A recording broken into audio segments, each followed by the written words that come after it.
গ্রহণযোগ্য হবে না। এজন্যে বর্তমানে ইহুদি খ্রিস্টানরা যেভাবে পৃথিবীতে মুসলিম কি পৃথিবীতে যেভাবে তারা সমস্ত মানবের খেদমত করতেছে, এটা কিন্তু মখলুকের খেদমত। ইলেকট্রিক আবিষ্কার করলো, এই যে ইন্টারনেটের মাধ্যমে আমরা দিন প্রচার করতে পারতেছি, ইন্টারনেটের মাধ্যমে বাইরে দেশের স্কলারদের মক্কা মদিনার নামাজ দেখতে পারতেছি, মক্কা মদিনার আজান শুনতে পারতেছি, সুদাইসের তেলাওয়াত আমরা শুনতে পারতেছি। এই যে ইন্টারনেটের মাধ্যমে এই যে মোবাইল আবিষ্কার হলো, এই যে ইলেকট্রিক আবিষ্কার হলো, এই যে সাউন্ড সিস্টেম মাইক আবিষ্কার হলো, এই যে এগুলি বিধর্মীরা আবিষ্কার করেছে, এগুলি দ্বারা কিন্তু আমরা ভালো কাজ প্রচার করতেছি।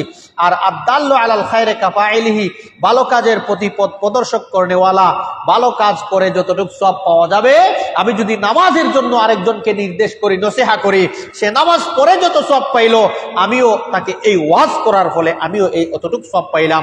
সেম কন্ডিশনে ভালো কাজের জন্য আমরা মোবাইল ব্যবহার করতেছি, ইন্টারনেট ব্যবহার করতেছি, এই সাউন্ড সিস্টেম মাইক ব্যবহার করতেছি, ইলেকট্রিক ব্যবহার করতেছি ভালো কাজের জন্য। এগুলি আমরা ভালো কাজ করে যতটুকু সওয়াব পাচ্ছি, তারাও অতটুকু সওয়াব পাবে। তার মানে পৃথিবীতে ইহুদি খ্রিস্টান মখলুকের খেদমত এভাবে আঞ্জাম দিয়ে যাচ্ছে, তাদের খেদমত একেবারে অতুলনীয়। কিন্তু সমস্যা হচ্ছে একটাই, তাদের ভিতরে দৌলতে ঈমান নাই।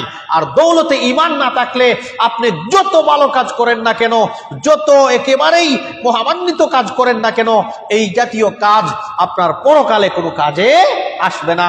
কারণ লাইসা লাহুম ফিল আখিরাতি মিন খালাক, আখিরাতে তাদের জন্য কোনো অংশ থাকবে না। এজন্য আল্লাহ সুবহানাহু ওয়া তাআলা এই যে ভালো কাজ তারা করতেছে, পৃথিবীর বুকে মখলুকের খিদমত করতেছে, আল্লাহ সুবহানাহু ওয়া তাআলা তাদেরকে পৃথিবীতেই তার বদলা দিয়ে দিচ্ছেন।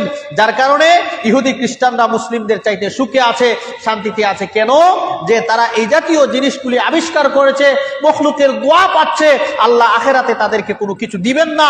পরকালে যেহেতু তাদের কোনো অংশ নাই, পরকালে যেহেতু তারা এই নিয়ামত পাবে না, এজন্য আল্লাহ সুবহানাহু ওয়া তাআলা দুনিয়াতেই তাদের ফল